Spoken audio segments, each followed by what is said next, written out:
I've been a boy my whole life. Now I'm a girl. I love feeling. Come on, like you probably do it. It's like a bag of sand, right?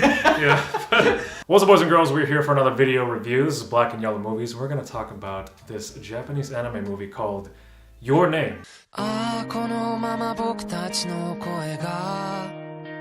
It talks about this high school boy and this high school girl. They actually end up waking up in each other's bodies. And at first, they kind of chalk it up to this a very profound dream. There's something going on. It's weird. But one of the first scenes is interesting because you see the girl, she wakes up and she's, checking out her body, and then her little sister comes in and she's like, "You're weird. What the hell are you doing?" The guy wakes up in her body. We see this a few times before we kind of figure out, okay, what the hell's going on? And then you realize that it's not just a profound dream. These two are actually waking up in each other's bodies.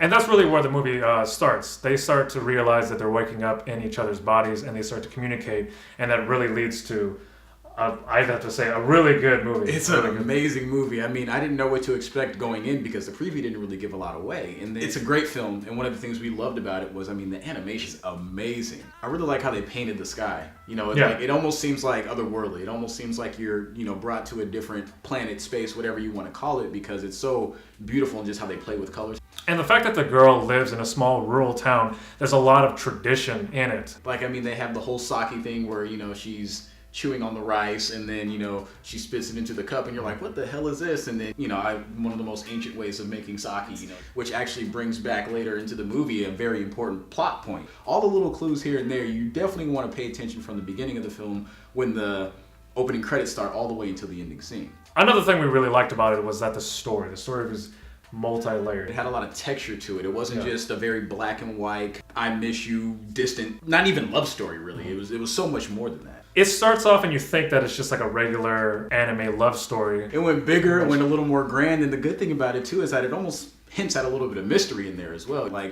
haven't seen much anime movies reach into this territory, or even, quote-unquote love stories kind of reach into this territory, so it's really unique in that way. It is a great date movie. It is a great date movie. I saw it by myself. I did as well twice. It's a very unique date movie. It's not familiar. You think a date movie, you go, let's go watch a romantic comedy or just a comedy movie. Not only does this have a bit of romance, not only does it have comedy, but it also has way more than that. There's a lot of cute moments. Made me cry at the very end. I didn't quite cry, but it does definitely tug at your heartstrings. One of the things I felt could have been done a little differently was the music. The music definitely does take you out a little bit and kind of makes you realize that this movie, it does kind of gear towards the younger people a little bit. Because it does play with some concepts that a lot of people in high school might fly over their heads. But then you bring the music in and it's like, wait, who is this for again? Yeah. It's a few minutes out of, an hour and 45, so it's not a huge thing, but it's just one of the things that kind of glared at me a little bit while I was watching the film. All right, so now we're going to talk about some spoilers. Remember the part of the movie where you guy's going in and he's really, this is a profound dream. And then he starts researching. He finds out that there's that explosion, or the meteor, The meteor that hit, you know, which played from the beginning of the movie where, just on a newscast, oh, there's a meteor going. And it's like, okay, that's cool. And then it comes back in this form and you're like, holy shit.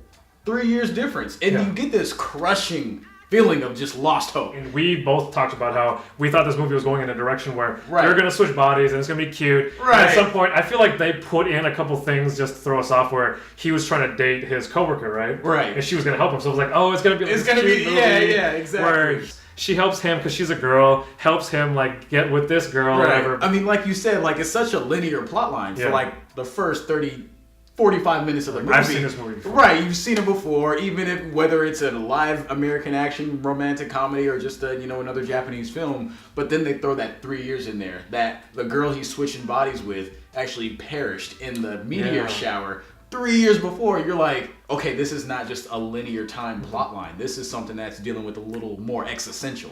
So the second spoiler I really like was that he's in her body, and he starts touching her breast or whatever, and her sister comes in.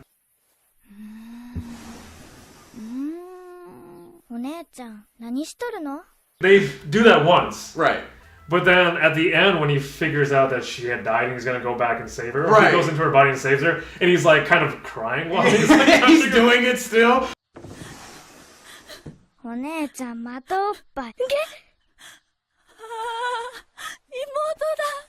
And you're like, okay, this is reaching into some kind of. I know. It wasn't a like. That's the thing. Like, it wasn't a forced laugh because it's the circumstance. Would I have done that in the same situation? Like, I've been a boy my whole life. Now I'm a girl. I love feeling. Come on, like you probably do it. It's like a bag of sand, right?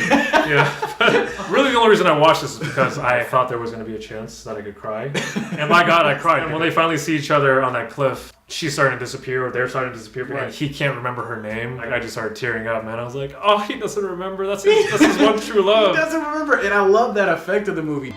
名前書いとこうぜ。ほら。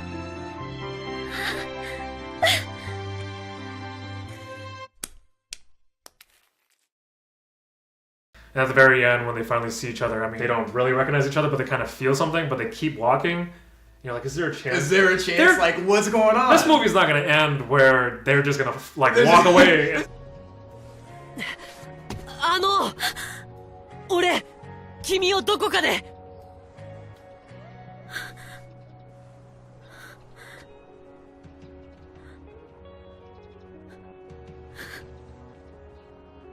私も。